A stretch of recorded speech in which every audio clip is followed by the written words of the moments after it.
श्री राम जन्मभूमि तीर्थ क्षेत्र अयोध्या के कोषाध्यक्ष महामंडलेश्वर स्वामी गोविंद देव गिरी जी महाराज का शनिवार रात्रि को हरि सेवा उदासीन आश्रम सनातन मंदिर में महामंडलेश्वर स्वामी हंसराम जी उदासीन महाराज के सानिध्य में भव्य स्वागत एवं अभिनंदन किया गया।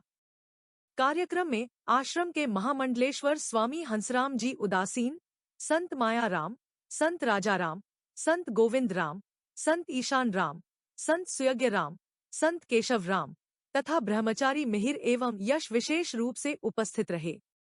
अपने संबोधन की शुरुआत चंदन है इस देश की माटी, तपोभूमि हर ग्राम है गीत की पंक्तियों से करते हुए स्वामी गोविंद देव गिरी जी महाराज ने कहा कि हरि सेवा उदासीन आश्रम में आकर उनका मन अत्यंत प्रसन्न एवं हल्का हो गया है।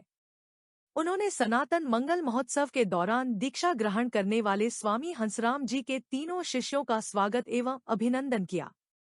उन्होंने कहा कि संतों की प्रेरणा और मार्गदर्शन से ही समाज में सकारात्मक परिवर्तन संभव हो पाता है। महामंडलेश्वर स्वामी हंसराम जी उदासीन के हिंदुत्व जागरण और धर्म प्रचार के कार्यों की सराहना करते हुए उन्होंने कहा कि समाज के प्रबुद्ध वर्ग को अपने धर्म, राष्ट्र और सनातन परंपरा के प्रति सदैव जागरूक एवं समर्पित रहना चाहिए। स्वामी गोविंद देव गिरी जी ने कहा कि भारत केवल एक भूभाग नहीं बल्कि आध्यात्मिक चेतना का केंद्र है।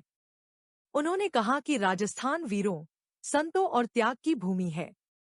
महाराणा प्रताप, पृथ्वीराज चौहान और मीराबाई की यह पावन धरती वीरता, सात्विकता, गौसेवा और राष्ट्रभक्ति के लिए सदैव जानी जाती रही है।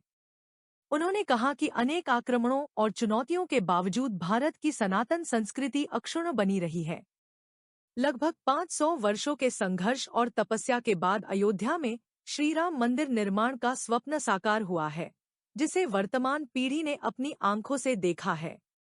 उन्होंने कहा कि देश में हो रहे सकारात्मक परिवर्तनों के पीछे संत समाज, राष्ट्रीय स्वयंसेवक संघ तथा अनेक समर्पित कार्यकर्ताओं का योगदान रहा है। स्वामी गोविंद देव गिरी जी ने कहा कि हिंदुत्व केवल एक विचार नहीं, बल्कि जीवन जीने की पद्धति है। प्रत्येक व्यक्ति को अपने भीतर हिंदुत्व, राष्ट्रभक्ति और सांस्कृतिक गौरव की भावना को निरंतर जीवित रखना चाहिए। उन्होंने केंद्र सरकार के विरासत के साथ विकास के दृष्टिकोण की सराहना करते हुए कहा कि राष्ट्र की उन्नति और धर्म का संरक्षण साथ साथ होना चाहिए। उन्होंने उपस्थित जनसमुदाय से आह्वान किया कि वे अपने अपने क्षेत्रों में महापुरुषों की प्रेरणा से समाज, संस्कृति और राष्ट्रहित के कार्यों में सक्रिय भूमिका निभाएं। देश दुनिया की हर बड़ी खबर सबसे पहले और सबसे सटीक जुड़े रहिए SNN चैनल के साथ। चैनल को सब्सक्राइब करें और बेल आइकन दबाना न भूलें। साथ ही अपने इलाके की खबर स्क्रीन पर दिए गए नंबर पर व्हाट्सएप करें।